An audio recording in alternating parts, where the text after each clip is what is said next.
YouTube. So yeah, back to this job. I just went out, cleaned out those couple of guns, got the clear mixed up, put it in the Pro Light today just because I can, and I still love this gun. After all the guns I've used, always find myself coming back to it. A job like this, like I was looking at that supernova, I'm like, I want to so bad, but it's a bigger job, this one, and I know that the supernova likes to chew through a fair bit of material, so I thought in the interest of saving a little bit of clear, and I was only 100 mils, probably around there, I'll just use the Pro Light, not the old Pro Light.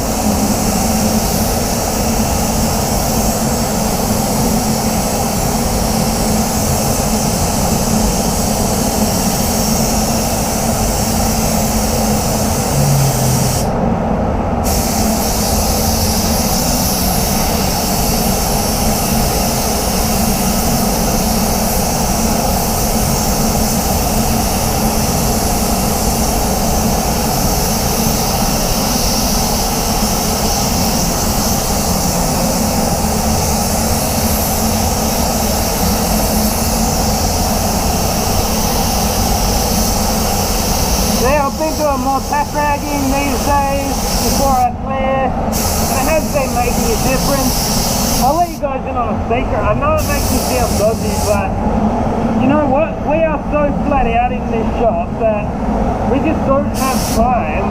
Like, I keep sometimes, that's what I'm trying to say, right? I keep the flash off times. Sometimes I clear when, well, in winter, and it's warming up now, which is why by the time I clean my guns out, like, it's fully dry, the base goes fully dry, and sometimes I'll keep those flash times, so it's like, it's dry, but not like fully dry, you know what I mean? So, it's things that you can do if you're using solvent. You can't do that with water. You can kind of cheat those base coat flash times. Worst thing that's going to happen is it's going to dull back a little bit and it'll come straight up to the bar. You're doing that with water? Nah, you can't do that.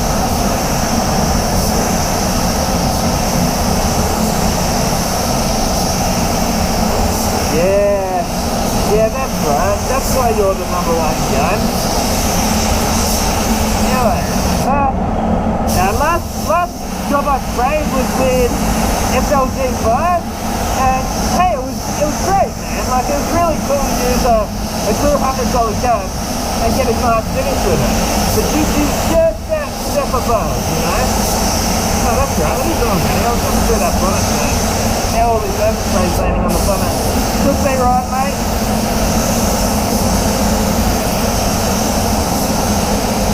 Yeah, I wanted to start on the bonnet and then come back to visit it live.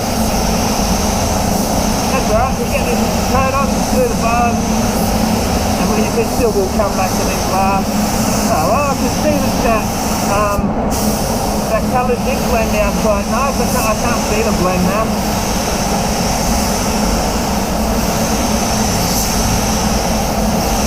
The dark colours, it's harder to see blends anyway, but this one here is sort of like, it's not like full dark, not full light, like in the middle. It's actually still looking nice and clean too though. Shouldn't be too much polishing in this job.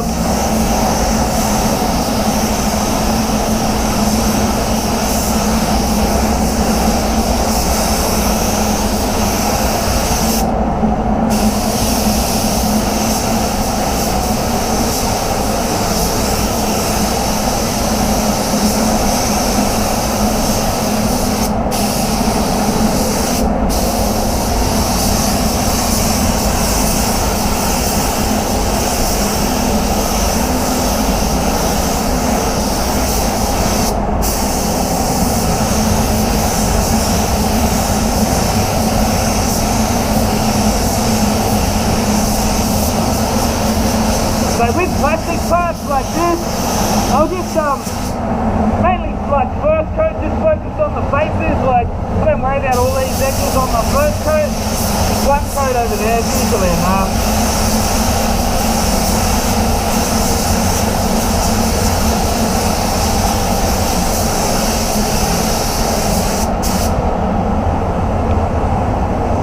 as I say, I'll finish these bumpers off.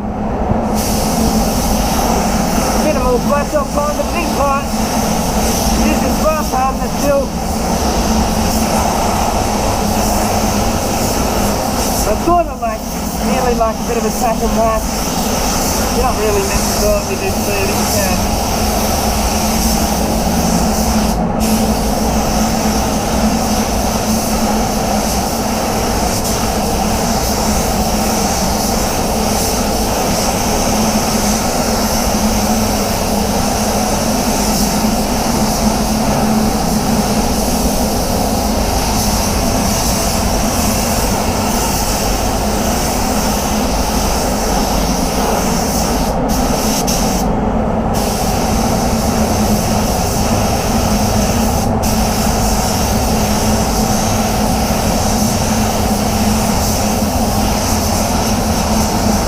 Looking pretty reasonably clean, a few hits in it, nothing major.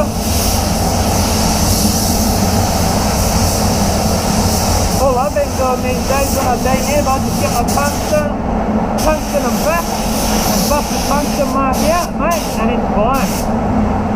I'll just get with this little one here, I'll just tungsten it, buff it up, it melts straight in. As long as you get into it, like, as long as you get onto the polishing, like within a, I don't know, probably 3 to 4 days. Any longer than that, you might want to actually sand it back. But as long as that clear's still a little bit fresh, like not too fresh, you don't want the tungsten when it's too fresh, but as long as it's a little bit fresh, you can sort of melt it in. If that makes sense. How much better on this? I'm 950. 950 mils, so that's RFU, ready for use.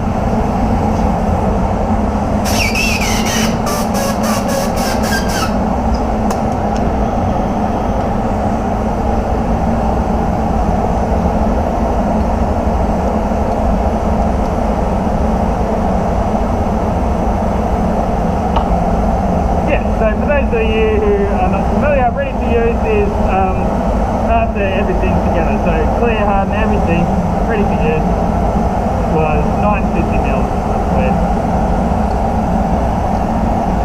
So my calculations were 300 for a bonnet, 300 for the bonnet, 200 for that bumper, small one, it's only really half a bar.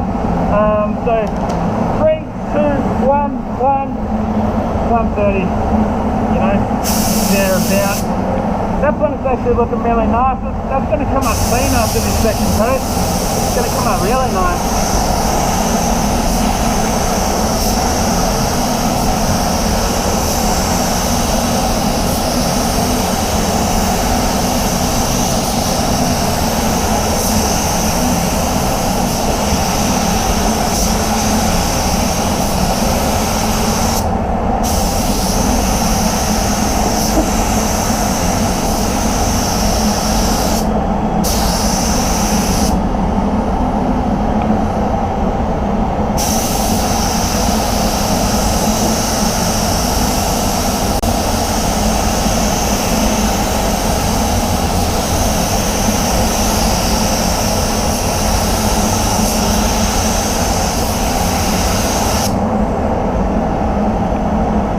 Like a little hair. Yeah, we're gonna make it worse. No, we'll just nip that out. Like a little hair that just came off. It must have like came off the pack rag or something like that. You'll be right, mate.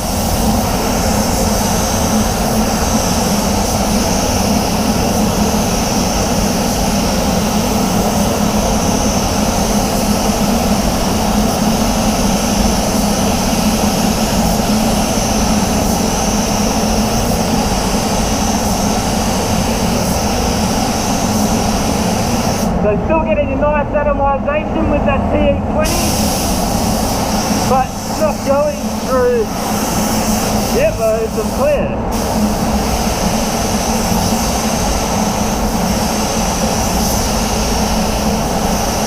So yeah, I've got the fan full. I think it's like 3.5 turns on the fluid. I haven't checked for a while, but that's where I remember it being. And yeah, 2 bar pressure. Someone told me to don't forget to keep including the settings, so the There you go. Yeah, that's off, mate. Very, very nice. That looks factory. Not too flat, not too peely. That's clean. That's really clean. But one or two bits of stuff in there.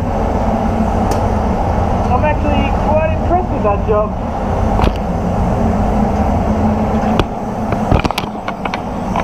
Yeah, I'm actually really happy with how that job came up. All in the tack rag, that's what I was always told. So yeah, T21.3, mate, still the number one. If I was to redo my top 10, mate, I reckon that'd be number one. Oh, gotta love that orange masking tape too.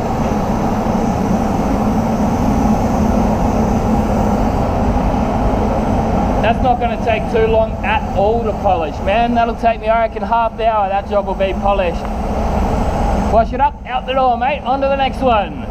Gunny smashing out the jobs. So yeah, that's coming up to 4, mate. That's just about my day done. I'm happy with that. I'm very happy. Well, you guys have a good day and I'll see you in the next one. Gunman out. Come on, you know you want to. Look it up on it one more time.